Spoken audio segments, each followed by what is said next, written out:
الحمد لله وكفى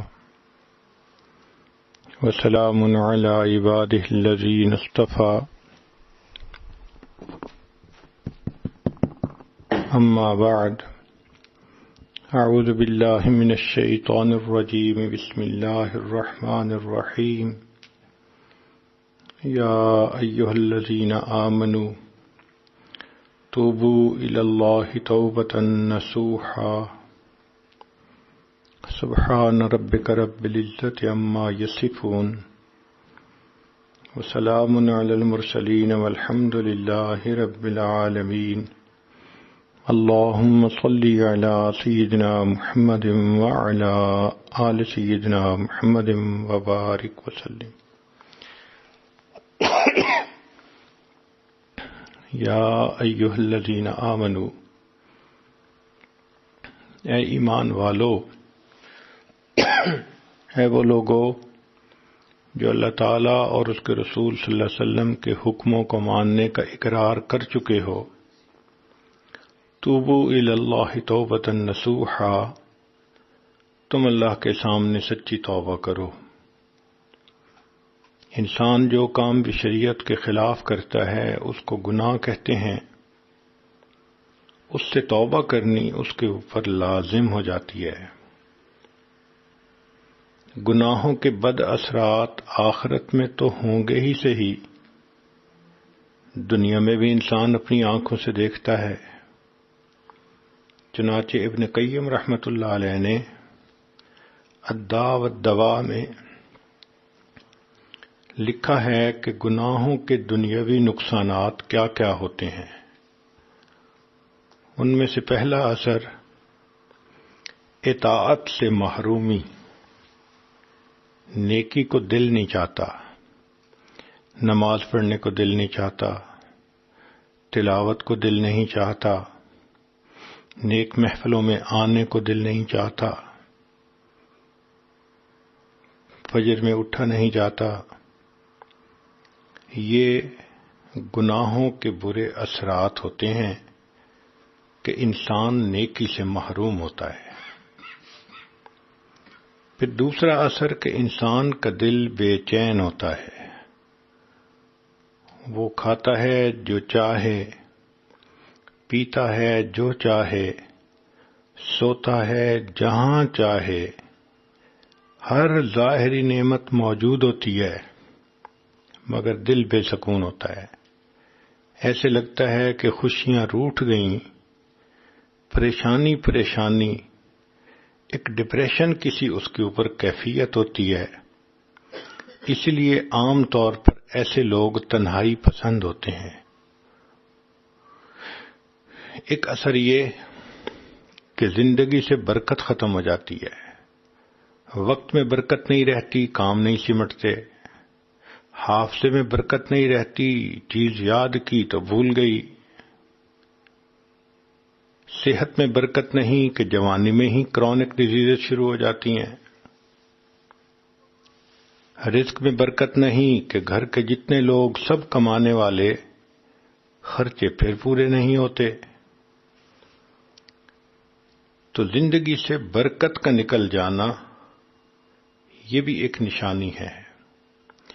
دعائیں قبول نہ ہونا، چنانچہ کتنے لوگوں کو شکوہ کرتے آپ نے سنا ہوگا کہ جی اللہ تعالیٰ تو ہماری دعا سنتے ہی نہیں، حالانکہ ان ربی لسمیع الدعاء، میرا رب دعا کو سنتا ہے مگر اس کا جو جی چاہتا ہے وہ قبول فرماتا ہے، وہ پابند نہیں ہے۔ ہم اپنے گھر میں دیکھتے ہیں جو بچہ فرما بردار ہو، نیک ہو، پڑھائی اچھی کرے، ماں باپ کا دل خوش کرے، وہ جب زبان سے کوئی بات نکالتا ہے تو ماں باپ ضرور پوری کرتے ہیں، اور جو بچہ نافرمان ہو، ماں باپ کا دل دکھائے، وہ بات کرے تو ماں باپ سنتے ہی نہیں، سنی انسنی کر دیتے ہیں۔ تو جو انسان فسق و فجور کی زندگی گزارتا ہے، اللہ تعالیٰ بھی اس کی دعا کو سنی انسنی کر دیتے ہیں۔ ایک نشانی یہ بھی ہے کہ نعمتوں میں زوال آنا شروع ہو جاتا ہے، کام ٹھپ ہوتا ہے، کاروبار ٹھپ ہوتے ہیں۔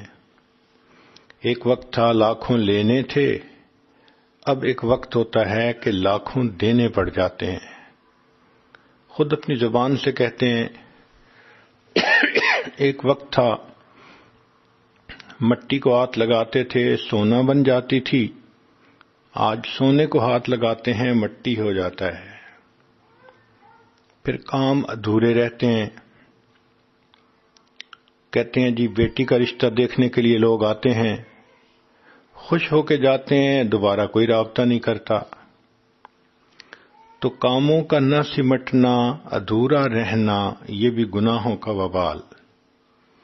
اب ان تمام نقصانات سے بچنے کا ایک ہی حل ہے کہ انسان اپنے گناہوں سے سچی پکی توبہ کرے۔ توبہ کرنے والے بندے کو 4 کام کرنے پڑتے ہیں۔ ایک تو یہ کہ گناہوں کو چھوڑ دینا، دوسرا ان کے اوپر نادم اور شرمندہ ہونا، دل سے یہ آواز نکلے کہ میں نے برا کیا، میں نے اچھا نہیں کیا، میں نے بلنڈر کمٹ کیا تھا، میں آئندہ ایسا ہرگز نہیں کروں گی، میں یہ غلطی دوبارہ نہیں دہراؤں گی۔ جب یہ کیفیت دل کی ہو تو اس کا مطلب کہ واقعی دل نادم اور شرمندہ ہے۔ تیسرا یہ کہ آئندہ نہ کرنے کا عزم جازم، دل میں عہد ہو کہ میں نے آج کے بعد یہ گناہ پھر نہیں کرنا۔ چوتھا، اگر حقوق العباد میں کوتاہی ہوئی تو ان کو واپسی کرنا یا ان سے معافی کروانا۔ توبہ کرنے کا مقصد اللہ کی عظمت ہونی چاہیے، اللہ کا خوف ہونا چاہیے۔ اگر کوئی بندہ کسی اور وجہ سے گناہ کو چھوڑے تو اس کو توبہ نہیں کہتے۔ مثلا لڑکی یہ کہے کہ آئندہ میں کسی غیر محرم سے تعلق نہیں رکھوں گی، بڑی بدنامی ہوتی ہے۔ اگر بدنامی کے ڈر سے تعلق چھوڑا تو اس کو توبہ نہیں کہیں گے۔ کوئی بندہ اس لیے کہے کہ میں تو یہ گناہ نہیں کرتا، بیمار ہو جاتے ہیں، تو بیماری کے ڈر سے گناہ چھوڑنا یہ بھی توبہ نہیں کہلاتا۔ کوئی کہے میں تو اس لیے گناہ نہیں کرتا کہ پولیس پکڑ لے گی، یہ بھی توبہ نہیں کہلائے گی۔ ایک بندہ کہے میں اس لیے جوا نہیں کھیلتا کہ بہت نقصان ہوتا ہے، یہ بھی توبہ نہیں کہلائے گی۔ تو یہ بات ذہن میں بٹھا لیجئے کہ توبہ کا مقصد اللہ کی رضا، اللہ کا ڈر ہونا چاہیے کہ اللہ کی خاطر انسان توبہ کرے۔ چنانچہ توبہ کے فضائل پر تو آپ نے مضامین بہت مرتبہ سنے ہوں گے۔ آج کی محفل میں یہ بتایا جائے گا کہ جو توبہ کرنا چاہتا ہے اس کو کیا رکاوٹیں پیش آتی ہیں، اس کے ذہن میں کیا سوالات ہوتے ہیں جس کے جوابات اسے معلوم ہونے چاہیے، اسے کیا کرنا چاہیے۔ تو توبہ کو ایگزیکیوٹ کرنے کا پروسیس کیا ہونا چاہیے۔ اس لیے آج کی بات کو دل کے کانوں سے سنیے اور اللہ کے سامنے سچی پکی توبہ کر کے اپنے پچھلے سب گناہوں کو ڈیلیٹ کروا لیجئے۔ تائب کو چند کام کرنے چاہیے۔ ایک تو یہ کہ برے دوستوں سے علیحدگی اختیار کرے۔ اگر کسی گندی نالی کے اندر ایک موتی پڑا ہے اور اس کے اوپر آپ 10 جگ پانی کے ڈالیں تو وہ صاف نہیں ہوگا، پھر پانی ڈالنا بند کریں گے تو پھر اس کے اوپر گندا پانی آ جائے گا۔ ہاں، اس نالی سے باہر نکال کر اگر آدھا جگ بھی پانی ڈال دیں گی تو وہ بالکل صاف پاک ہو جائے گا۔ اسی طرح گندے دوستوں کے ساتھ رہتے ہوئے انسان نیک نہیں بن سکتا۔ ایسے فسق و فجور میں پڑنے والے دوستوں سے علیحدگی اختیار کرنی ضروری ہے۔ امام غزالی رحمۃ اللہ علیہ فرماتے ہیں، یار بد مار بد سے زیادہ برا۔ فارسی میں یار بد کہتے ہیں برے دوست کو، اور مار بد کہتے ہیں زہریلے سانپ کو۔ اور یہ بات سمجھ میں بھی آتی ہے، سانپ ڈس لے تو جان ضائع ہو جاتی ہے، اور برا دوست ڈس لے تو ایمان ضائع ہو جاتا ہے۔ اس لیے یار بد مار بد سے بھی زیادہ برا۔ لیکن آگے امام غزالی رحمۃ اللہ علیہ نے ایک اور بات کہی کہ یار بد شیطان سے بھی زیادہ برا۔ یہ بات پڑھ کر تو ہمیں خود تعجب ہوا، دل میں خیال آیا کہ برا دوست جو بھی ہوگا ہو سکتا ہے کہ کلمہ گو ہو، تو کلمہ گو شیطان سے برا کیسے؟ تو امام غزالی رحمۃ اللہ علیہ نے اس کو بہت خوبصورتی سے ایکسپلین کیا۔ انہوں نے فرمایا کہ شیطان انسان کے ذہن میں برا خیال ڈالتا ہے، وسوسہ ڈالتا ہے۔ اس خیال پہ عمل کرنا یا نہ کرنا یہ بندے کا اپنا اختیار ہوتا ہے، اپنی مرضی ہوتی ہے۔ شیطان خیال ڈالنے کے علاوہ، آئیڈیا دینے کے علاوہ اور کچھ نہیں کر سکتا۔ لیکن جو برا دوست ہوتا ہے وہ ذہن میں برائی کا خیال ہی نہیں ڈالتا، بازو پکڑ کر بندے سے گناہ کا ارتکاب کروا دیتا ہے۔ اس کا مطلب کہ برا دوست شیطان سے بھی زیادہ برا ہوتا ہے۔ اور عجیب بات ہے، ہم اللہ تعالیٰ کے سامنے روزانہ عہد کرتے ہیں، اے اللہ ہم برے دوستوں کو چھوڑ دیں گے، باوضو ہوتے ہیں، مصلی پہ کھڑے ہوتے ہیں، نماز کی حالت ہوتی ہے، ہم دعائے قنوت پڑھتے ہیں، وَنَخْلَعُ وَنَتْرُكُ مَن يَفْجُرُكَ، اے اللہ ہم نے خلو حاصل کر لیا، علیحدگی اختیار کر لی، چھوڑ دیا ہر اس بندے کو جو فاسق و فاجر ہے۔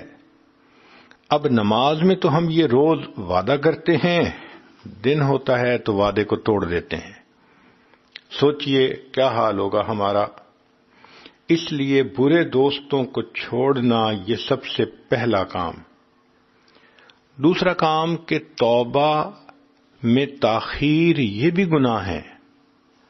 مثال کے طور پہ گناہ کیے تھے جوانی میں، اب کئی سال گزر گئے تو دو طرح کی توبہ لازم ہو گئی، ایک گناہ سے توبہ، دوسرا توبہ کو ڈیلے کرنا، یہ بھی گناہ ہے، اس سے بھی توبہ لازم ہو گئی۔ تو ہمیں دو توبہ کرنی چاہیے۔ تیسرا حرام ممنوع چیزوں کو تلف کر دے۔ مثال کے طور پہ کوئی پکچر کی البم بنائی ہوئی ہے، فن کی خاطر پکچرز لیں، اب اس کا تلف کرنا ضروری، یا اور ایسی ممنوع چیزیں ہیں شریعت میں جائز نہیں تو ان کو بھی تلف کرنا ضروری۔ ایک آدمی اگر سوچے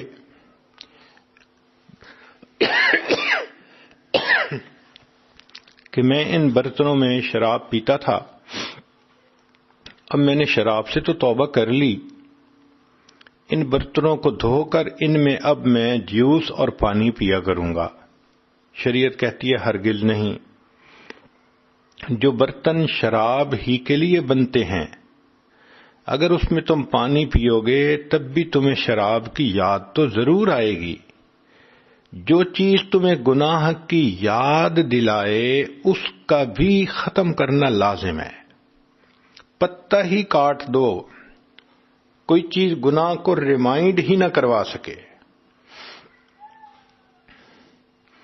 اسی طرح اگر کسی سے غلط تعلق رہا، اس کے میسیجز ڈیلیٹ کرنا، اس کی پکچرز ڈیلیٹ کرنا، اس کے گفٹ کو ختم کرنا، یہ سب چیزیں توبہ کے ضمن میں آتی ہیں۔ حرام مال سے پرورش پانے والے بدن کو نیکی میں خرچ کرے۔ اگر سود کے مال سے بدن نے پرورش پائی، جھوٹ کے مال نے، بددیانتی کے مال نے، تو جو بدن گناہ کی آمدنی سے پلا بڑھا، اب اس کا حل یہ ہے کہ اس بدن کو نیکی میں خرچ کرے، نماز پڑھے، تلاوت کرے، اللہ کے دین کی دعوت دے، علم حاصل کرے، اللہ کو راضی کرنے کے لیے کوشش کرے، یہ اس کا کفارہ ہے۔ پھر نیک دوست بنانا، حدیث مبارکہ ہے کہ المرء علی دین خلیلہ، انسان اپنے دوست کے دین پر ہوتا ہے، جیسے دوست ہوں گے ویسے انسان کے اعمال ہوں گے۔ تو نیک لوگوں سے دوستی کرنی چاہیے۔ جس عورت نے گناہوں بھری زندگی گزاری، اس کو چاہیے کہ اب نیک عورتوں سے اپنا تعلق رکھے، نیک بچیوں سے اپنا تعلق رکھے۔ نیکاں دے لڑ لگیاں میری جھولی وچ پھل پے، تے بریاں دے نال لگیاں میرے اگلے بھی ڈل پے۔ حدیث مبارکہ میں نیک دوست کی مثال عطر کے دکان والے کی سی ہے۔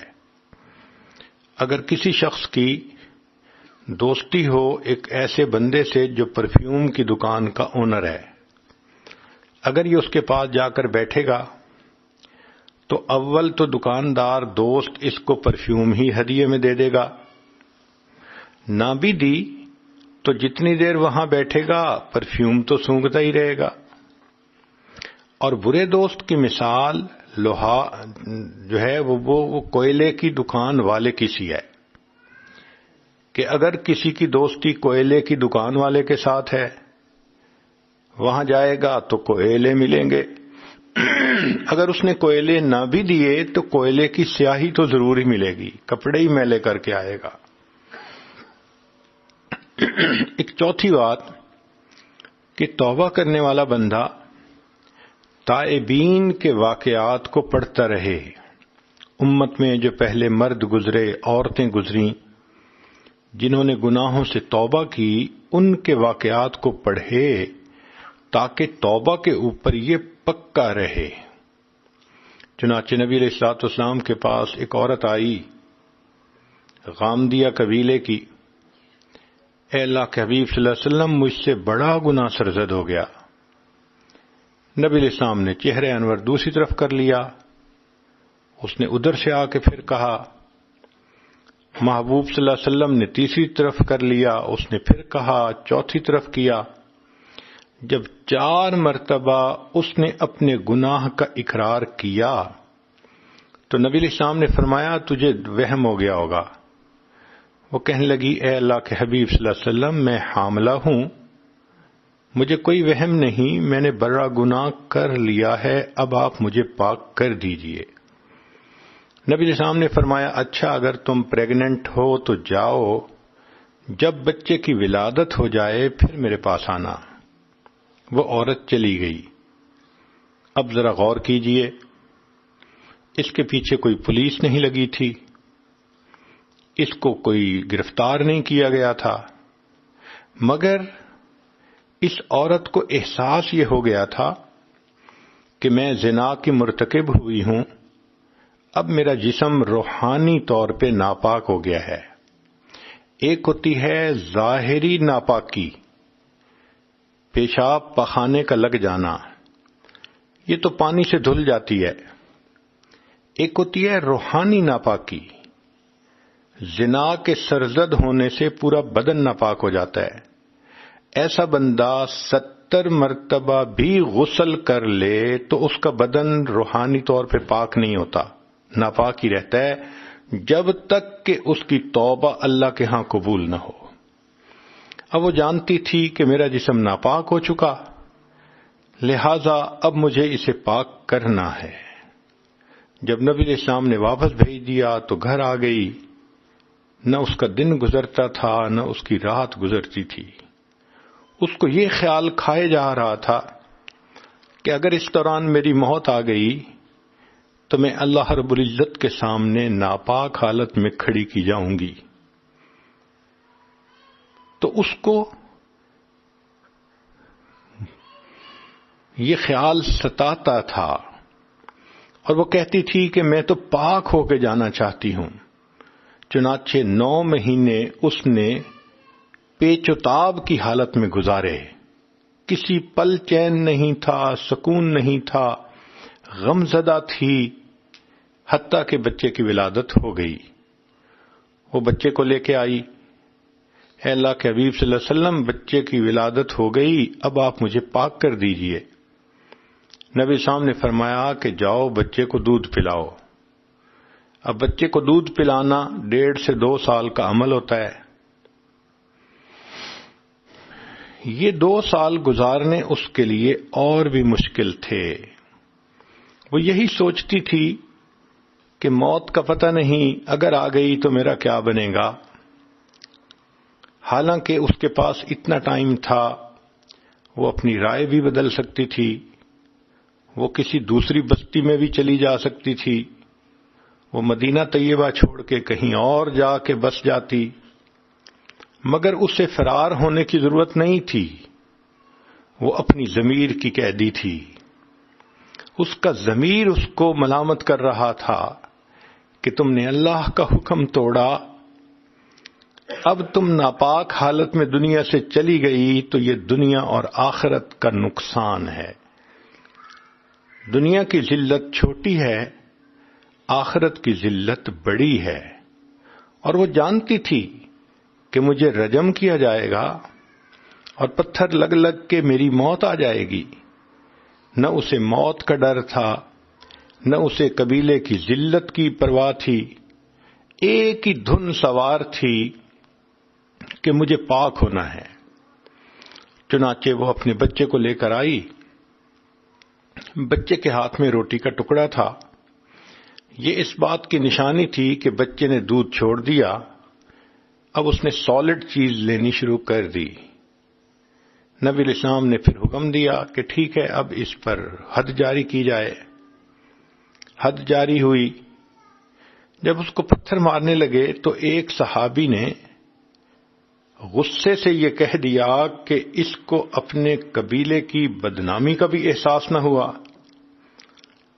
تو جب اس نے یہ کہا تو نبی علیہ السلام نے اس صحابی کو کہا کہ اس کو کوئی ایسی بات مت کرو، لقد تابت توبتن، اس عورت نے اتنی سچی توبہ کی ہے، لو قسمت بین 70 من اہل المدینۃ وسعتہم، اگر اس توبہ کے ثواب کو مدینہ کے 70 گنہگاروں میں تقسیم کیا جاتا، 70 گنہگاروں کی بھی مغفرت ہو جاتی۔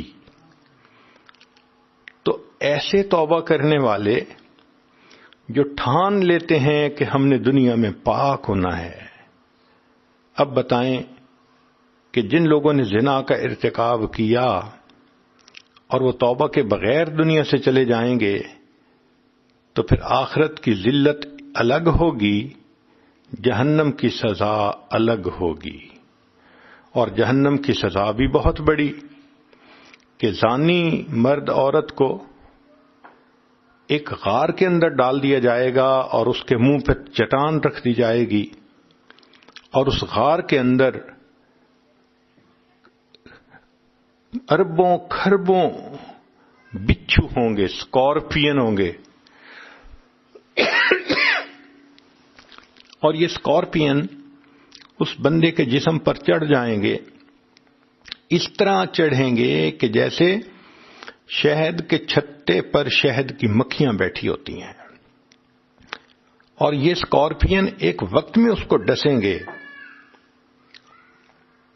اتنی تکلیف ہوگی، یہ سزا ہوگی کہ تم نے دنیا میں ایسا گناہ کیا کہ تمہارے جسم کے ایک ایک سیل نے مزے پائے، اب تمہیں عذاب بھی وہ ہوگا کہ جسم کے ایک ایک سیل میں بچھو کی زہر جائے گی اور تکلیف ہوگی۔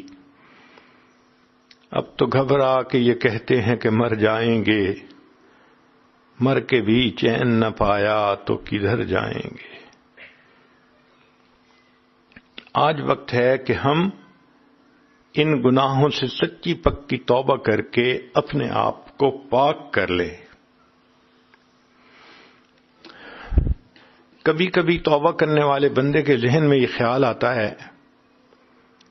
کہ میں نے تو اتنے سال گناہ کیے، کوئی گناہ چھوڑا نہیں، کیا میرے سارے گناہ اللہ معاف کر دیں گے؟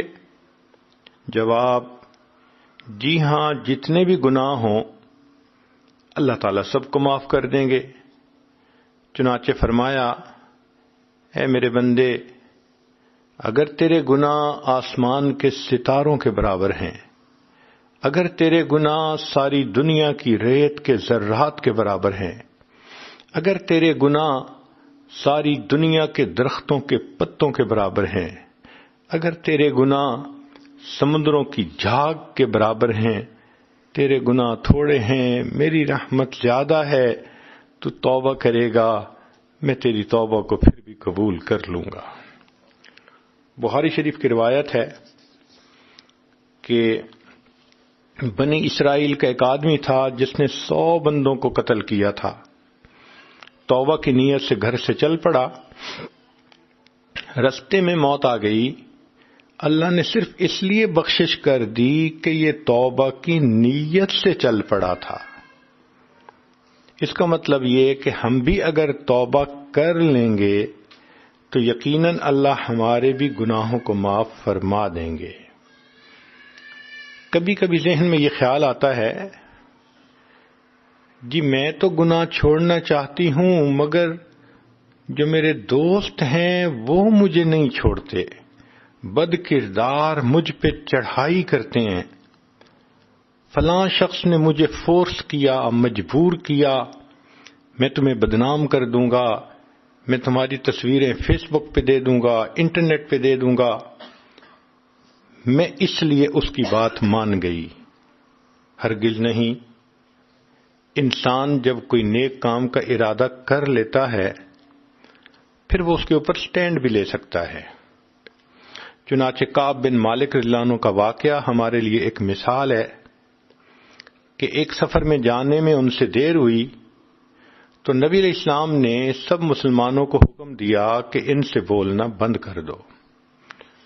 وہ فرماتے ہیں کہ میرے لیے وقت گزارنا مشکل تھا، بار بار یہ خیال آتا کہ اللہ کے حبیب صلی اللہ علیہ وسلم مجھ سے خفا ہیں، اس دوران میری موت آ گئی تو کیا بنے گا، اور اگر اس دوران اللہ کے محبوب صلی اللہ علیہ وسلم نے پردہ کر لیا تو پھر کیا بنے گا۔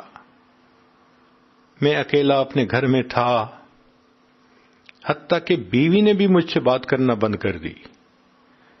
اس غم کی حالت میں میرا یہ حال تھا، حتیٰ اذا ضاقت علیہم الارض بما رحبت، زمین اپنی پوری فراخی کے باوجود میرے اوپر تنگ ہو گئی تھی۔ میں اپنے گھر سے نکلا، بازار سے گزرتے ہوئے میں نے دیکھا کہ ایک بندہ میرا نام پوچھ رہا ہے۔ میں نے پوچھا کون؟ اس نے کہا میں قریب ایک ملک ہے غسان، اس کے بادشاہ کی طرف سے آیا ہوں جس نے آپ کو ایک پیغام بھیجا ہے۔ اس نے مجھے ایک خط دیا، اس خط میں اس بادشاہ نے یہ کہا تھا کہ سنا ہے آپ کے صاحب نے آپ سے تعلق توڑنے کا حکم دے دیا، آپ ہمارے پاس آ جائیے، ہم آپ کو بڑی عزت سے رکھیں گے، اکرام دیں گے۔ وہ فرماتے ہیں کہ میں نے جب یہ خط پڑھا تو میرا دل اور رویا کہ یہ میری حالت ہو گئی کہ مجھ پر کافر بھی طمع کرنے لگ گئے کہ میں ان کے پاس چلا جاؤں گا۔ میں نے اس خط کے ٹکڑے کیے اور تنور میں جلتی ہوئی آگ میں اس کو ڈال دیا۔ ان کو بھی گناہ کی دعوت ملی تھی، دیکھا انہوں نے پھر کیسے حق ادا کیا توبہ کرنے کا۔ ایک صحابی رضی اللہ عنہ تھے، مرشد رضی اللہ تعالی عنہ۔ زمانہ جاہلیت میں ان کے کسی مکہ کی خوبصورت لڑکی کے ساتھ افیئر تھے، پھر اسلام قبول کر لیا تو یہ مدینہ طیبہ آ گئے۔ کافی عرصے کے بعد ان کو اپنے کاروبار کی وجہ سے پھر مکہ مکرمہ آنا پڑا۔ یہ مغرب کے بعد ایک گلی میں سے گزر رہے تھے کہ اسی لڑکی اناک نامی عورت نے ان کو دیکھ لیا، تو دیکھتے ہی اس نے وہی گانا گایا جو اکثر لڑکیاں گاتی ہیں، آئی love you, I miss you, مگر حضرت مرشد رضی اللہ عنہ نے اس کو کوئی رسپانس نہیں دیا. وہ بڑی حیران ہونے لگی، کہنے لگی مرشد اتنا عرصہ ہو گیا کبھی تم سے ملاقات نہیں ہوئی، میرا خاوند سفر پہ گیا ہوا ہے، میں گھر میں اکیلی ہوں، تم اپنا کام سمیٹ کے میرے پاس آ جانا، ہم اکٹھے رات گزاریں گے. حضرت مرشد اللہ عنہ نے جواب دیا کہ نہیں، میں نہیں آؤں گا. وہ بڑی حیران ہوئی، کہنے لگی مرشد تم وہی ہو نا جو مکہ کی گلیوں میں میرے پیچھے پیچھے پھرتے تھے، میری منتیں کرتے تھے، ریکویسٹ کرتے تھے تھوڑا وقت دے دو، کچھ وقت میرے ساتھ گزار لو، اور میں تمہاری منت سے ماجد پہ کان نہیں دھرتی تھی. آج میں تمہیں انوائٹ کر رہی ہوں اور تم ریسپونڈ نہیں کر رہے. اس دوران اس نے دیکھا کہ مرشد لانو تو اس کی طرف دیکھ بھی نہیں رہے، ان کی نگاہیں نیچی ہیں. اس نے پوچھا تم میری طرف دیکھتے کیوں نہیں؟ تو مرشد لانو نے جواب دیا اب ان آنکھوں نے اس ہستی کو دیکھ لیا ہے جس ہستی کو دیکھنے کے بعد یہ کسی غیر محرم پہ نہیں پڑ سکتی. وہ اس بات کو سمجھ نہ سکی، چونکہ طبیعت تو پہلے ایک دوسرے سے کھلی ہوئی تھی. وہ آگے بڑھی تو اس نے چاہا کہ ان کا ہاتھ پکڑے، تو جیسے ہی اس نے ہاتھ پکڑنے کی کوشش کی تو مرشد لانو نے کہا کہ پیچھے ہٹو، خبردار اگر مجھے ٹچ کیا تو میں اپنی تلوار سے تمہارا کام تمام کر دوں گا. وہ گھبرا گئی اور پھر چلی گئی. دیکھیں، جو گناہوں سے بچنے والے ہوتے ہیں پھر ان کا ریسپانس اس طرح ہوتا ہے، وہ چٹان کی طرح ہوتے ہیں. جب کوئی بندہ چٹان کی طرح مضبوط ہو تو دوسرا اس کو کیسے گناہ کی طرف مائل کر سکتا ہے؟ ایسی صورتحال میں حدیث پاک کے مطابق کچھ دعائیں بھی پڑھنی چاہیے. حسبی اللہ و نعم الوکیل، نعم المولا و نعم النصیر. ایک دعا یہ بھی آئی ہے اللہم انا نجعلک فی نحورہم و نعوذ بک من شرورہم. ایک دعا آئی ہے اللہم استر عوراتنا و آمن روعاتنا. ایک دعا ہے اللہم لا تشمت بنا الاعداء ولا الحاسدین. کبھی کبھی ذہن میں یہ سوال پیدا ہوتا ہے کہ میں توبہ تو کرنا چاہتی ہوں مگر پرانی یادیں عذاب بن گئی ہیں. ہاں یہ بات ٹھیک ہے کہ توبہ کرنے والے کے لیے ایک بگ مسئلہ یہ ہوتا ہے کہ پرانے خیالات ذہن میں آئے رہتے ہیں، سمائے رہتے ہیں. مگر مایوس ہونے کی ضرورت نہیں، اللہ تعالیٰ کی طرف رجوع کیجیے. اللہ تعالیٰ اس بات پر قادر ہیں کہ ہماری یادداشت سے ان تمام گناہوں کی سوچ ختم کر دیں. آپ کے پاس سیل فون پہ سینکڑوں میسج ہوتے ہیں، ایک ڈیلیٹ کا بٹن دبایا جاتا ہے تو سارے میسیجز ختم ہو جاتے ہیں. اللہ کے اختیار میں ہے. جب آپ 2 رکعت نفل پڑھ کے اللہ سے مدد مانگیں گی تو اللہ کی رحمت کا اشارہ ہوگا، یہ ساری بری میموریز آٹومیٹکلی نکل جائیں گی، ذہن کی سوچ صاف ہو جائے گی. کبھی کبھی ذہن میں یہ خیال آتا ہے کہ کیا گناہوں کا اعتراف کرنا ضروری ہے؟ جی ہاں، اللہ تعالیٰ کے سامنے گناہوں کا اعتراف کرنا ضروری ہے. جو دنیا میں کر لے تو گناہ معاف ہو جائیں گے، جو نہیں کرے گا تو آخرت میں جہنم میں تو اعتراف کرنا ہی پڑے گا. چنانچہ نبی علیہ الصلوۃ والسلام نے دعا سکھائی، ابوء لک بنعمتک و ابوء بذنبی. میں نعمتوں کا اعتراف کرتا ہوں اور اے اللہ میں اپنے گناہوں کا بھی اعتراف کرتا ہوں. جس نے دنیا میں اعتراف کر لیا گناہ معاف ہو گئے، نہ کیا تو جب جہنم میں ڈالا جائے گا اس وقت پوچھیں گے جہنم کے فرشتے ما جاءکم النذیر، تمہیں کوئی ڈرانے والا سمجھانے والا نہیں آیا تھا؟ جواب دیں گے قالوا بلا قد جاءنا نذیر، کہ ہمارے پاس ڈرانے والا تو آیا تھا، فکذبنا، ہم نے جھٹلایا، وقلنا ما نزل اللہ من شیء، ہم نے کہا کہ کوئی اللہ کی وحی نازل نہیں ہوئی، ہم ہی گمراہی پہ تھے۔ پھر آخر پر وہ کنکلوڈ کریں گے لو کنا نسمع، اے کاش اگر ہم سن لیتے، او نعقلو، اور ہمارے اندر عقل کی رتی ہوتی، ما کنا فی اصحاب السعیر، تو ہم جہنم کے اندر نہ آتے۔ فاعترفوا بذنبہم فسحقا لاصحاب السعیر، اللہ فرماتے ہیں جہنم میں اپنے گناہوں کا اعتراف کریں گے۔ تو بجائے اس کے کہ جہنم کی آگ میں جل کے اعتراف کریں، یہ بہتر ہے کہ دنیا میں ندامت کی آگ میں جل کر اعتراف کر لیں۔ اس لیے تنہائی میں اللہ کے سامنے اپنے گناہوں کا اعتراف کرنا، نادم ہونا، شرمندہ ہونا، آنسو بہانا اور پھر توبہ کرنا، یہ ضروری ہے۔ کبھی کبھی ذہن میں یہ خیال آتا ہے میں گناہوں سے بچنا تو چاہتی ہوں، میں کمزور ہوں، بچ نہیں سکوں گی۔ بھائی ہم کمزور ہیں، اللہ تعالیٰ تو قوی ہیں، وہ گناہوں پہ بچا لینے سے قادر ہیں۔ اگر ہم نیت کر لیں گے اور دعا مانگیں گے تو اللہ ہماری مدد فرمائیں گے۔ علماء نے لکھا ہے جو شخص گناہ سے بچنے کے لیے اللہ سے مدد مانگتا ہے، اللہ تعالیٰ فرماتے ہیں میرے بندے تیری مدد کرنا میرے اوپر لازم ہو جاتی ہے۔ ایک اور بھی حل ہے کہ اگر بندہ خود گناہوں سے نہ بچ سکے تو کسی اللہ والے کے ساتھ مل کر توبہ کے کلمات پڑھ لے۔ یہ جو کسی نیک بندے کے ساتھ مل کر توبہ کے کلمات پڑھنے ہوتے ہیں، اس کی اپنی برکت ہے۔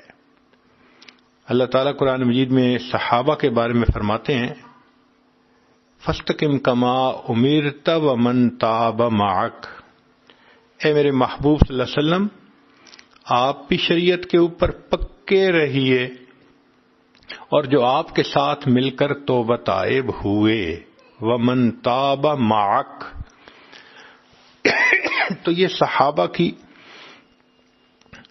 ایک فضیلت تھی کہ انہوں نے نبی علیہ الصلوۃ والسلام کے ساتھ مل کر توبہ کے کلمات پڑھے تھے، جس کا تذکرہ ہوا ومن تاب معک۔ چنانچہ صحابہ پر اللہ کی رحمتیں ہو گئیں۔ آج بھی جو اس سنت کو اپنائے گا اور اللہ والوں کے ساتھ توبہ کے کلمات مل کر پڑھ لے گا، ہم نے دیکھا اس کی برکت سے زندگیاں بدل جاتی ہیں۔ گناہوں میں لتھڑے ہوئے لوگ نیک بنتے ہیں، بلکہ ولایت کے درجات پا لیتے ہیں۔ کبھی کبھی شیطان ذہن میں خیال ڈالتا ہے کہ اگرچہ میں نے بڑے گناہ کیے لیکن اللہ رحیم ہے، وہ بخش دے گا۔ بات تو ٹھیک ہے، اللہ تعالی رحیم ہے، وہ بخش تو دیں گے، لیکن ایک پوائنٹ ہے جو ذرا سوچنے والا ہے۔ علماء نے لکھا ہے کہ بعض گناہ ایسے ہوتے ہیں کہ زندگی میں بد اثرات بھی ہوتے ہیں اور موت کے وقت بھی بد اثرات اس کے ظاہر ہوتے ہیں۔ مثال کے طور پہ بد نظری کا گناہ، بد نظری کا گناہ اتنا برا کہ اس کی وجہ سے انسان سے نعمتیں چھن جاتی ہیں۔ چنانچہ تلبیس ابلیس میں واقعہ لکھا ہے، ایک حافظ قرآن تھا، اس نے بد نظری کی، 20 سال کے بعد قرآن مجید اس کے سینے سے نکل گیا، قرآن مجید ہی بھول گیا۔ اللہ اکبر کبیرہ۔ اس عاجز نے ایک مرتبہ حضرت مرشد عالم رحمت اللہ علیہ سے یہ سوال پوچھا، حضرت میں کم علم ہوں، عمر کا بھی چھوٹا ہوں، بہت ساری باتیں سمجھ میں مجھے نہیں آتی، اگر آپ اجازت دیں تو میں آپ سے پوچھ لیا کروں۔ فرمایا پوچھو۔ تو میں نے یہ سوال پوچھا کہ حضرت یہ جو واقعہ لکھا ہے کہ ایک حافظ قرآن تھا، اس نے شہوت کی نظر سے کسی کو دیکھا، 20 سال کے بعد قرآن پاک بھول گیا، یہ بہت بڑی سزا ہے ایک گناہ پر؟ تو حضرت مرشد عالم رحمۃ اللہ علیہ نے جواب دیا کہ اصل معاملہ یہ ہے کہ یہ جو محبت کا معاملہ ہے یہ اللہ کی غیرت کا معاملہ ہے۔ اللہ تعالیٰ چاہتے ہیں کہ انسان اپنے دل میں اپنے اللہ کو بسائے، اس کی ساری محبتیں اللہ کے لیے، چاہتیں اللہ کے لیے۔ جب یہ محبت اور چاہت اللہ کی بجائے انسان خلاف شرع کسی اور کی طرف کرتا ہے تو ایسا ہی ہے جیسے بیوی کو غیر عورت کی طرف خاوند دیکھے تو غیرت آتی ہے، وہ تڑپ جاتی ہے، کیوں میرا خاوند دیکھ رہا ہے؟ اللہ تعالیٰ بھی اس پر غیرت فرماتے ہیں، اور یہ اللہ تعالیٰ کی غیرت ہی کا معاملہ ہے کہ دوسرے کو کہنا آئی لو یو، میں تمہارے بغیر رہ نہیں سکتا، تم میری زندگی ہو، تمہارے بغیر زندگی کا تصور نہیں۔ جب غیر محرم کو یہ الفاظ کہتا ہے بندہ تو اللہ کو غیرت آتی ہے کہ محبتیں تو میرے لیے تھیں، نعمتیں میں نے دیں، میں نے پیدا کیا، اب یہ محبتیں شیطانی کام کی خاطر یہ دوسروں سے جتا رہا ہے۔ اس پر اللہ کو کئی مرتبہ ایسی غیرت آتی ہے، اللہ تعالیٰ اس بندے سے ایمان کو سلب کر لیتے ہیں۔ تو موت کے وقت اکثر و بیشتر زنا کا گناہ کرنے والا بندہ ایمان سے محروم ہو جاتا ہے۔ اب اگر ایمان سے ہی محروم ہو گیا تو بتائیں پھر اللہ کیسے اس کو بخشیں گے قیامت کے دن؟ بخشش تو ان کے لیے ہوگی جو ایمان کے ساتھ قیامت کے دن کھڑے ہوں گے۔ اس لیے یہ گناہ جو انسان سیل فون کے ذریعے کرتا ہے، فیس بک، انٹرنیٹ، یہ مصیبت اتنا بڑا گناہ ہے کہ اکثر و بیشتر یہ ایمان سلب ہونے کا ذریعہ بن جاتا ہے۔ اس گناہ سے بہت زیادہ بچنے کی ضرورت ہے۔ ہم نے دیکھا ہے کہ بعض لوگ میسیجز اتنے میسیجز کرتے رہتے ہیں، کبھی اس کو کبھی اس کو۔ اللہ اکبر کبیرہ، میسج کر کر کے جہنم خریدتے ہیں، کالیں کر کر کے جہنم خریدتے ہیں، غیر سے اپنی محبت کا اظہار کر کر کے اللہ کی محبت سے محروم ہوتے ہیں۔ اس لیے اس گناہ سے سچی توبہ کرنی ضروری ہے۔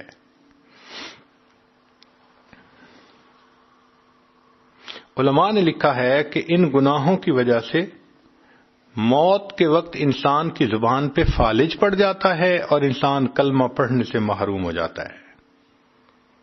ایک بزرگ فرماتے تھے، اے دوست، تیرا توبہ کی امید پر گناہ کرتے رہنا اور زندگی کی امید پر توبہ کو مؤخر کرتے رہنا تیرے عقل کے چراغ گل ہونے کی دلیل ہے۔ کبھی ذہن میں یہ خیال آتا ہے، کیا ایک گناہ کرتے ہوئے دوسرے گناہ سے توبہ ہو سکتی ہے؟ جی ہو سکتی ہے۔ مثال کے طور پہ ایک عورت کہتی ہے، میں دفتر میں کام کرتی ہوں، نماز بھی نہیں پڑھتی، پردہ بھی نہیں کرتی۔ اب اگر میں نماز پڑھنا شروع کر سکتی ہوں، گو کہ ابھی پردہ نہیں کر سکتی، تو کیا یہ ممکن ہے؟ جی ممکن ہے۔ ممکن ہے کہ اس نیک کام کی ابتدا کرنے سے اللہ دوسرے کام کی بھی توفیق عطا فرما دے۔ جس گناہ کو بھی چھوڑ سکتے ہیں اس کو تو چھوڑے نا، اور جس کو سمجھتے ہیں کہ ابھی نہیں چھوڑ سکتے پھر اللہ اس کی بھی توفیق عطا فرما دیں گے۔ کبھی ذہن میں یہ خیال آتا ہے کیا توبہ کی اور میں نے اتنا عرصہ یہ گناہ نہیں کیا، پھر میں گناہ کر بیٹھی تو پھر گناہ کرنے سے پہلی توبہ ٹوٹ گئی؟ جی نہیں، پھر گناہ کرنے سے پہلی توبہ نہیں ٹوٹی، البتہ اس گناہ پر توبہ کرنی یہ فرض ہو گئی۔ ایک عورت سوچتی ہے میں نے تو اتنی عورتوں کی غیبت کی، میں کیا کروں؟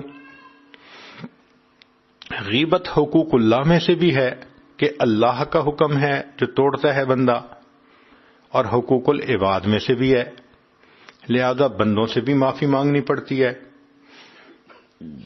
اس کا طریقہ یہی ہے کہ آپ سمجھتی ہیں کہ میں نے فلاں فلاں کی غیبت کی، اب ان کو ڈیٹیل بتانے کی ضرورت نہیں ہے، البتہ اتنا ضرور کریں کہ یوں کہہ دیں جی آپ کے میرے اوپر حقوق آتے ہیں، آپ پلیز مجھے معاف کر دیں۔ شریعت کہتی ہے کہ اس نے کہہ دیا معاف کیا تو بھی معاف ہو گئے، اگر وہ عورت سن کے مسکرا پڑی تو بھی معاف ہو گئے۔ زندگی میں معافی مانگنا آسان ہے، قیامت کے دن کوئی کسی کو معاف نہیں کرے گا۔ ہمارے ایک بزرگ تھے، ان کی بہت اچھی عادت تھی کہ جب بھی وہ کسی سے جدا ہونے لگتے تھے تو یوں کہتے تھے آپ کے تو میرے اوپر بڑے حقوق ہیں، میں پورے نہیں کر سکا، آپ مجھے اللہ کے لیے معاف کر دیجئے۔ سبحان اللہ، کاش کہ ہم بھی اس کو اپنی عادت بنا لیں، چھوٹا بڑے سے معافی مانگ لے، بڑا چھوٹے سے مانگ لے، بیوی خامند سے مانگ لے، خامند بیوی سے مانگ لے، دوست دوست سے مانگ لے۔ دنیا میں معاف کروانا آسان، کل قیامت کے دن اگر اللہ نے پوچھ لیا بتا تو نے فلاں کو کمینہ کیوں کہا تھا، تو نے فلاں کو بے ایمان کیوں کہا تھا، جب انبیاء تھراتے ہوں گے وہاں ہم اس کا جواب کیا دے پائیں گے؟ آج ان گناہوں کی معافی مانگ لیں تاکہ اللہ تعالیٰ قیامت کے دن کی شرمندگی سے محفوظ کرے۔ ایک بندہ کہتا ہے جی کہ میرے تو بہت ساری نمازیں قضا، روزے قضا، حج قضا۔ تو بھائی جس طرح کسی کا قرض دینا ہو اور بندہ نہ دے سکے تو بھائی انسٹالمنٹس بنا لی جاتی ہیں، اسی طرح اگر زندگی کے 20 سال کی قضا نمازیں ہیں تو آپ 5 نمازیں روزانہ پڑھنی شروع کر دیں۔ اول تو اللہ نے زندگی دی تو 20 سال میں آپ کی نمازیں قضا مکمل ہو جائیں گی، اور اگر پہلے اللہ نے اٹھا لیا تو نامہ اعمال میں یہ تو لکھا ہوگا نا کہ یہ قسطیں جمع کرواتا تھا، تو اس کی برکت سے اللہ تعالیٰ بقیہ نمازوں کو معاف فرما دیں گے۔ اگر کسی نے چوری کی تو چوری کا مال واپس لوٹانا یہ ضروری، اگر وہ سوچے کہ بندہ فوت ہو گیا تو اس کے ورثاء کو لوٹا دیں۔ اگر کہے جی کہ مجھے ورثاء کا بھی پتہ نہیں ہے تو علماء نے کہا کہ اس مال کو اللہ کے راستے میں اس نیت سے خرچ کریں کہ جو قیامت کے دن اس کا ثواب ہوگا اللہ تعالیٰ وہ اس بندے کو عطا کر دے جس کا یہ حق تھا۔ جو گناہ کیے اب ان گناہوں کا کفارہ ویسے ہی نیک اعمال کرے۔ مثال کے طور پہ ایک بندہ شراب پیتا تھا، اب اس کو چاہیے کہ جو غریب لوگ ہیں ان کے لیے پانی کا بندوبست کرے، گرمی کے موسم میں ٹھنڈے پانی کا بندوبست کرے۔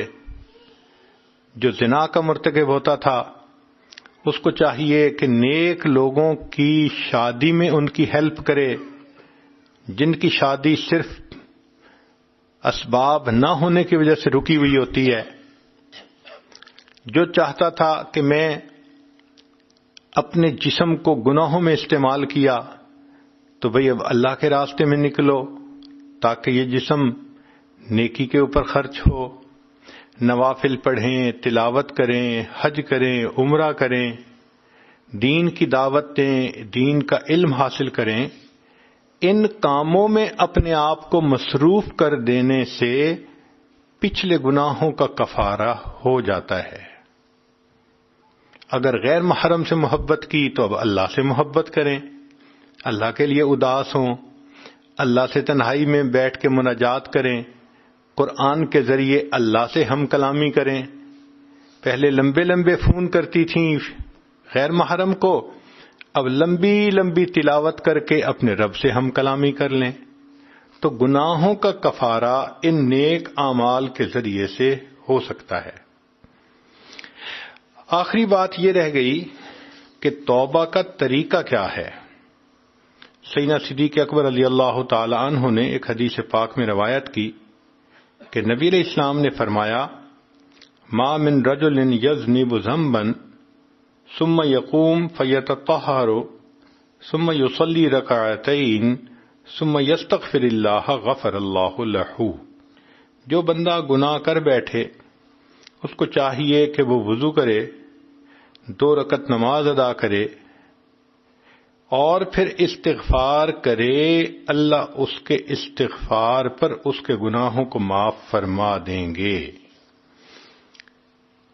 گناہ سے توبہ کرتے ہوئے کیفیت کیا ہونی چاہیے، اس بارے میں بھی ذرا سن لیجئے۔ بنی اسرائیل کے ایک نوجوان کا واقعہ ہے جو ہمارے لیے سبق ہے۔ یہ ایسا نوجوان تھا کہ جو گناہ کا عادی تھا، گناہ کرتا تھا، لوگ سمجھاتے تھے، پھر گناہ کرتا تھا، پھر کرتا تھا، حتیٰ کہ لوگ اتنے تنگ آ گئے کہ انہوں نے فیصلہ کیا اب اگر یہ گناہ کرے گا تو ہم اس کو سزا بھی دیں گے، مار پیٹ بھی کریں گے، اور اس کو ہم یہاں سے دھکا دے کر شہر سے نکال دیں گے، یہ یہاں رہنے کے قابل نہیں۔ وہ کچھ عرصہ گناہ سے رکا رہا، پھر اس نے وہی گناہ کیا، چنانچہ لوگوں نے اس کو دھکے دے کر شہر سے نکال دیا، اس کی ذلت بھی ہوئی، گھر سے بھی نکل گیا۔ شہر کے دروازے کے بالکل سامنے ویرانہ تھا، وہاں کچھ درخت تھے، وہ نوجوان وہاں جا کر بیٹھ گیا۔ نہ بستر ہے، نہ کھانا ہے، نہ کوئی رشتہ دار پاس ہے، شاید اس کو بخار ہوا، اور جب بیماری ہو دوائی نہ ہو تو بیماری ایگریویٹ ہو جاتی ہے، چنانچہ اس کو وہاں پر موت کی کیفیت آ گئی۔ اس واقعے کو وہب ابن منبہ رحمۃ اللہ علیہ نے نقل کیا ہے، ذرا سن لیجئے۔ فرماتے ہیں کان فی زمن موسیٰ علیہ السلام شاب عاتن، موسیٰ علیہ السلام کے زمانے میں ایک نوجوان تھا جو بڑا سرکش تھا، مسرف علی نفسہ، اپنی جان پہ بہت ظلم کرتا تھا، گناہ کرتا تھا۔ فأخرجوہ من بینہم لسوء فعلہ، چنانچہ بستی والوں نے اس کے بدکاریوں کی وجہ سے اس کو دھکے دے دے کر اپنی بستی سے نکال دیا تھا۔ فحضرته الوفاة فی خربۃ علی باب البلد، شہر کے دروازے کے سامنے ویرانے میں اس بندے کو موت کی کیفیت آ گئی۔ جب اس کو موت آئی فأوحى اللہ تعالی الی موسیٰ علیہ السلام، اللہ تعالیٰ نے موسیٰ علیہ السلام کی طرف وحی نازل فرمائی، اے میرے پیارے پیغمبر اسلام، ان ولی من اولیائی حضرہ الموت، میرے اولیاء میں سے ایک ولی کو موت آ گئی ہے، فاحذرہ، آپ وہاں جائیں، وغسلہ، اور اس کو غسل دیجئے، وصلی علیہ، اور اس کی نماز جنازہ پڑھیے، وَكُلِّ مَنْ كَثُرَ عِصْيَانُهُ، اور کہہ دیجئے کہ جس بندے کے گناہ بہت زیادہ ہوں، يَحْضُرُ جَنَازَتَهُ، وہ اس کا جنازہ آ کر پڑھ لے، لِأَغْفِرَ لَهُمْ، میں جنازہ پڑھنے والوں کی مغفرت کر دوں گا، وَاحْمِلْهُ إِلَيَّ، اور میرے اس ولی کو میری طرف پہنچا دیجئے، لِأَكْرِمَ مَثْوَاهُ، تاکہ میں اس کو بہترین ٹھکانہ دوں۔ جب موسیٰ علیہ السلام پر وحی اتری، فنادا موسیٰ علیہ السلام فی بنی اسرائیل، موسیٰ علیہ السلام نے بنی اسرائیل میں اس بات کا اعلان کروا دیا، اناؤنسمنٹ کروا دی، لوگوں ایک ولی کا جنازہ ہے، جو پڑھے گا اس کی بھی بخشش ہو جائے گی۔ فَقَصُرَ النَّاسِ، لوگ بہت کثیر تعداد میں جنازہ پڑھنے کے لیے وہاں پہنچ گئے۔ فَلَمَّا حَضَرُوهُ، جب وہاں پہنچے، عَرِفُوهُ، انہوں نے اس شخص کو پہچان لیا۔ فَقَالُوا، کہنے لگے، یا نبی اللہ، اے اللہ کے پیارے نبی علیہ السلام، هَذَا هُوَ الْفَاسِقُ، یہ تو وہی گناہگار نوجوان ہے، الَّذِي أَخْرَجْنَاهُ، جس کو ہم نے بستی سے دھکے دے کے نکال دیا تھا۔ یہ تو اتنا بدکار انسان ہے۔ فتعجب موسیٰ من ذلک، موسیٰ علیہ السلام بھی اس بات پر بڑے حیران تھے۔ فأوحى اللہ الیہ، اللہ نے موسیٰ علیہ السلام کی طرف وحی نازل فرمائی، صدقوا وہم شہدائی، الا انہ لما حضرته الوفاة فی هذه الخربۃ، اے میرے پیارے نبی علیہ السلام، یہ لوگ سچ بات کر رہے ہیں، مگر معاملہ یہ ہے کہ جب اس نوجوان کے اوپر موت کا وقت آیا، نظر یمنتم و یسرتن، اس نے اپنے دائیں طرف دیکھا، اس نے اپنے بائیں طرف دیکھا، فلم یرا حمیما ولا قریبا، اس کو کوئی دوست نہ ملا، کوئی رشتہ دار نظر نہ آیا۔ یہ اس وقت بڑا دکھی ہوا، اللہ کوئی میرا یار ہوتا، میرے ساتھ یاری کرتا، کوئی دوست ہوتا، غمخواری کرتا، میری ماں نہیں، محبت کا اظہار کرتی، بیوی نہیں، میرا غم بانٹتی، اللہ میں تنے تنہا ہوں، میرا کوئی نہیں اللہ تیرے سوا، ہے اللہ مجھے شہر سے بھی دھکے دے دیے گئے، میں بے یار و مددگار ہوں، اللہ میرا کوئی نہیں، ہے اللہ۔ ورآ نفسہ غریبتاً، اور اس نے اپنے آپ کو پردیس کی حالت میں دیکھا، وحیدتاً، اکیلا دیکھا، ذلیلتاً، اس ذلت کے حال میں دیکھا، منکسرتاً، اور اس کا دل ٹوٹا ہوا تھا، غمزدہ تھا۔ فرفع بصرہ الیہ، اس نے اپنی نگاہیں آسمان کی طرف اٹھا کر یہ بات کہی، قال الہی عبد من عبادک، اللہ تیرے بندوں میں سے میں بھی تو ایک بندہ ہوں۔ انسان جتنا بھی گناہ گار ہو جائے اللہ کے بندوں سے تو خارج نہیں ہوتا، بندوں کی تو فہرست میں رہتا ہے۔ اس نے اللہ اپنی بندگی کا واسطہ دیا، الہی عبد من عبادک، آپ کے بندوں میں سے ایک بندہ ہوں، غریب فی بلادک، اپنے دیش سے میں نکالا گیا ہوں، لو علمت انی عذابی یزید فی ملکک، اگر میں جان لیتا کہ عذاب دینے سے تیری شان بڑھ جائے گی، وعفوک انی تنقصہ من ملکک، اور مجھے معاف کر دینے سے تیرے خزانوں میں کمی ہو جائے گی، لما سألتک المغفرہ، اللہ میں آپ سے مغفرت کبھی بھی نہ مانگتا، ولیس لی ملجأ ولا رجاء الا انت، اللہ میری کوئی جائے پناہ نہیں، میرا کوئی یار غار نہیں سوائے آپ کے۔ وقد سمعت، اللہ میں نے تو یہ بھی سنا ہے کہ آپ نے موسیٰ علیہ السلام کی طرف یہ بات نازل فرمائی، انی انا الغفور الرحیم، کہ میں بہت غفور اور بہت رحیم ہوں، فلا تخیب رجائی، اللہ میری امید کو نہ توڑیے گا۔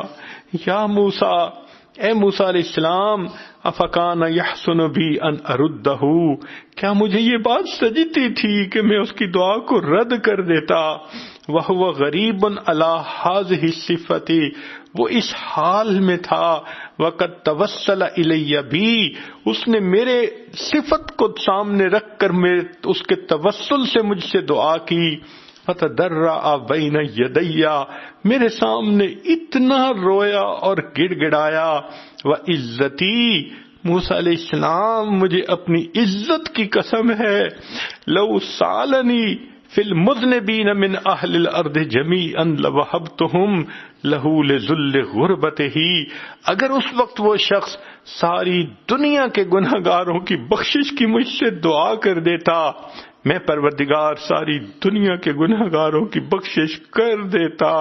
اس نے اتنا عاجزی سے مجھ سے یہ دعا مانگی تھی، یا موسیٰ، ہے موسیٰ علیہ السلام، انا کہف الغریب، میں پردیسی کی پناہ گاہ ہوتا ہوں، وحبیبہ، جس کا کوئی دوست نہیں ہوتا اس کا میں دوست ہوتا ہوں، وطبیبہ، جس کا پرسان حال کوئی نہیں ہوتا میں اس کا رب پرسان حال ہوتا ہوں، وراحمہ، جس پر کوئی رحم کھانے والا نہیں ہوتا میں پروردگار اس پر رحم کھاتا ہوں۔ جب پروردگار اتنے کریم ہیں، اتنے رحیم ہیں، آئیے آج کی اس مجلس میں اللہ سے اللہ کی رحمت کو طلب کیجئے، اپنے گناہوں پہ نادم اور شرمندہ ہو کر ان کو چھوڑنے کا دل میں عہد کر لیجئے اور اللہ سے زندگی کو بدلنے کی دعائیں مانگ لیجئے۔ اللہ تعالی ہمیں قیامت کی شرمندگی سے محفوظ فرمائے۔ وآخر دعوانا ان الحمد للہ رب العالمین۔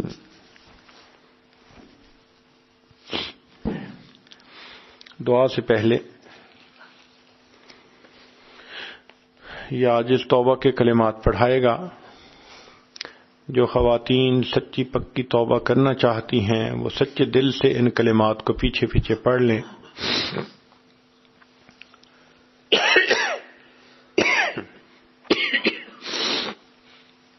الحمد للہ وکفی وسلام علی عبادہ الذین اصطفی، اما بعد۔ یہ کلمات سچے دل کے ساتھ پیچھے پیچھے پڑھیے۔ بسم اللہ الرحمن الرحیم، لا الہ الا اللہ محمد الرسول اللہ، آمنت باللہ وملائکتہ وکتبہ ورسلہ والیوم الآخر والقدر خیرہ وشرہ من اللہ تعالی والبعث بعد الموت، آمنت باللہ کما ہوا باسمائہ وصفاتہ وقبلت جمیع احکامہ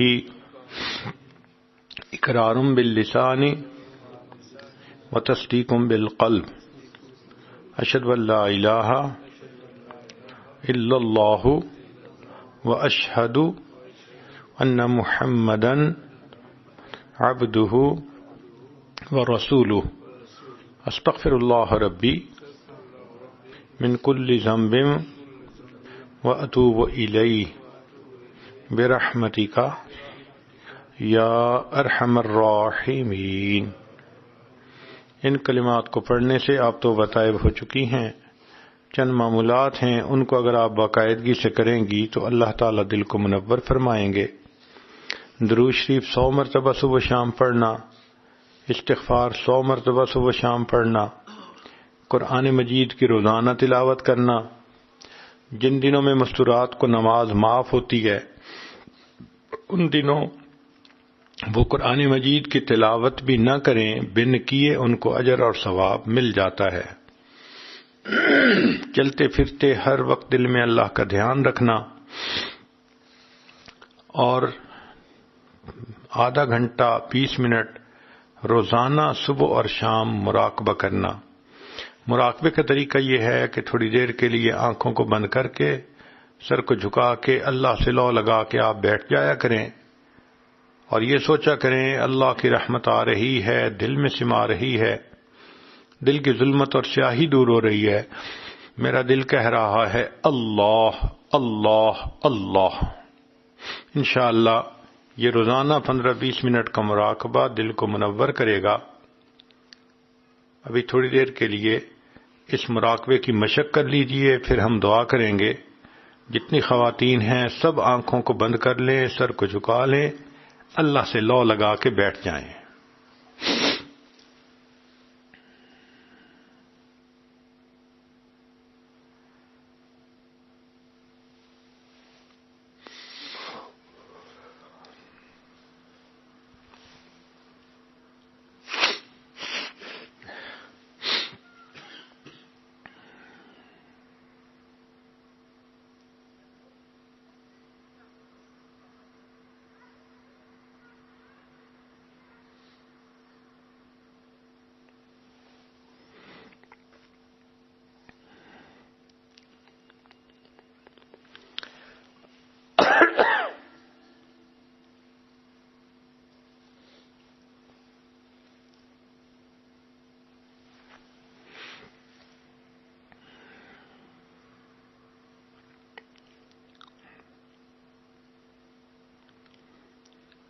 آہ جاتی ہے اثر کو کھینچ لانے کے لیے، بادلو ہٹ جاؤ دے دو راہ جانے کے لیے۔ اے دعا فریاد کر عرش بری کو تھام کے، اے خدا رخ پھیر دے اب گردش ایام کے۔ خلق کے راندے ہوئے دنیا کے ٹھکرائے ہوئے، آئے ہیں اب تیرے در پر ہاتھ پھیلائے ہوئے۔ حق پرستوں کی اگر کی تو نے دل جوئی نہیں، تانا دیں گے بت کے مسلم کا خدا کوئی نہیں۔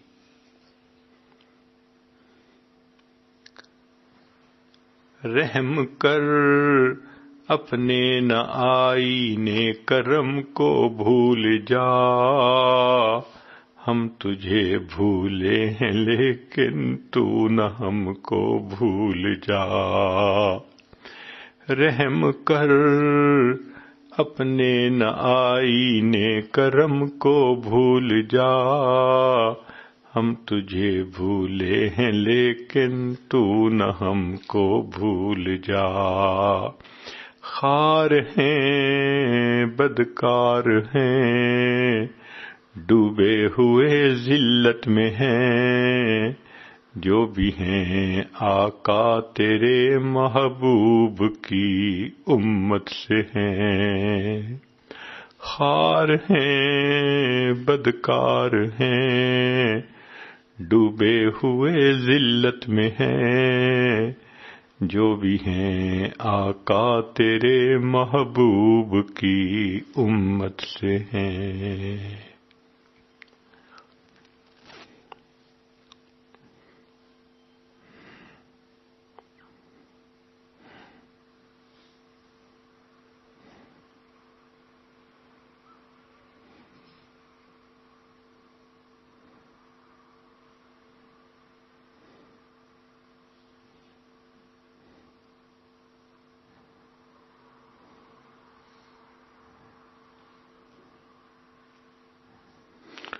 لا الہ الا اللہ محمد الرسول اللہ۔ دعا کر لیجئے۔ سبحان ربی العلی الوہاب، اللہم صلی علی سیدنا محمد وعلی آل سیدنا محمد وبارک وسلم۔ اے کریم آقا، ہم آپ کے عاجز مسکین بندے ہیں، ہمارے گناہوں کو معاف فرما، خطاؤں سے درگزر فرما، عیبوں کی پردہ پوشی فرما۔ میرے مولا، ہم نادان ہیں، گناہوں میں پڑے رہے، غفلت کی زندگی بسر کرتے رہے۔ اللہ، ہم نے گناہوں کے بوجھ سر پر لاد لیے، آج احساس ہوا قیامت کے دن کی شرمندگی کیا ہوتی ہے، اللہ مہربانی فرما دیجئے، قیامت کے دن کی شرمندگی سے بچا لیجئے، ہماری توبہ قبول فرما لیجئے۔ میرے مولا ہمیں آخرت کی ذلت سے محفوظ فرما۔ اے اللہ آپ جانتے ہیں کہ عورت کے دین کے راستے میں رکاوٹیں ہوتی ہیں تو اور مشکل بن جاتی ہے۔ اے اللہ ان خواتین کے دین کے راستے کی رکاوٹوں کو دور کر دیجئے، ان کے محرم مردوں کو دین پر جما دیجئے، ان کے والدین کی پریشانیوں کو دور کر دیجئے، اللہ ان کے بھائی بہنوں کی پریشانیوں کو دور کر دیجئے۔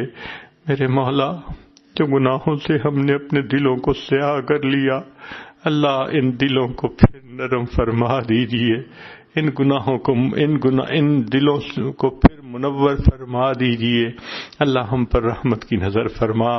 اللہ ہم نے دنیا میں دیکھا ہے کسی گھر کی عورتیں چل کے آ جائیں تو دنیا دار لوگ بھی قتل کے مقدمے معاف کر دیتے ہیں، یا آپ کی بندیاں اپنے گھروں سے چل کے آپ کے گھر میں آئی بیٹھی ہیں، میرے مولا ان کے اٹھے ہاتھوں کی لاج رکھ لیجئے، یہ دامن پھیلائے بیٹھی ہیں، اللہ ان کے دامن بھر دیجئے، اللہ مہربانی فرمائیے، سب گناہوں کو معاف فرما دیجئے، اے اللہ آج گناہوں سے پاک کر کے اٹھا دیجئے، میرے مولا ہمیں مانگنا نہیں آتا، ہمیں بن مانگے عطا فرما دیجئے، رحمت کی نظر فرما دیجئے، اللہ ہماری ان دعاؤں کو اپنی رحمت سے قبول فرما، آنے والے وقت کو گزرے وقت سے بہتر فرما، آنے والی زندگی کو گزری ہوئی زندگی کا کفارہ بنا، اے مالک ہماری ان دعاؤں کو اپنی رحمت سے قبول فرما، جو اللہ جوان العمر بچیاں ہیں ان کو نیک دیندار قدردان لوگوں کا ساتھ نصیب فرما، اے اللہ جو شادی شدہ ہیں ان کو نیک اولادیں عطا فرما، جو صاحب اولاد ان کی اولادوں کو نیکوکار بنا، فرما بردار بنا، ماں باپ کی آنکھوں کی ٹھنڈک بنا، جن گھروں میں جوان بچے موجود ہیں اللہ ان بچوں کے مستقبل کو روشن فرما، ماں باپ کے لیے فرض ادا کرنے آسان فرما، اللہ ہماری ان دعاؤں کو اپنی رحمت سے قبول فرما۔ پروردگار عالم جو بچیاں دین پڑھ رہی ہیں، دین میں آگے بڑھنا چاہتی ہیں، اللہ ان کی محنتوں کو قبول فرما۔ اے کریم آقا آپ نے دنیا میں ہمارے گناہوں کی پردہ پوشی فرمائی، اللہ ہم آخرت میں اس کے زیادہ مستحق ہیں کہ آخرت میں پردہ پوشی فرما لیں، اللہ قیامت کی ذلت سے بچا لیجئے گا، اللہ قیامت کی رسوائی سے بچا لیجئے گا، اللہ اپنی رحمت کا معاملہ فرما، ہماری ان دعاؤں کو اپنی رحمت سے قبول فرما۔ ربنا تقبل منا انک انت السمیع العلیم تب علینا انک انت التواب الرحیم۔